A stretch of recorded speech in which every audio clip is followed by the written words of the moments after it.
eenyummaa koo saarraan hin beeku. Haati hattuun ilmoo isheen amantu. Maal jechuudha?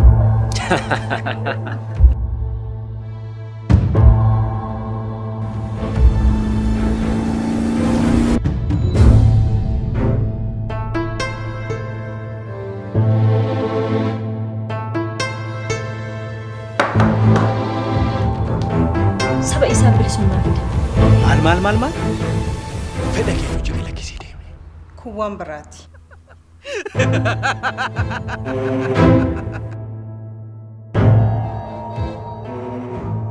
Kanaaf booda hojii kee hundaa inni filadhu. Nagadhisi. Maal gochaa akka jirtu garuu beektaa?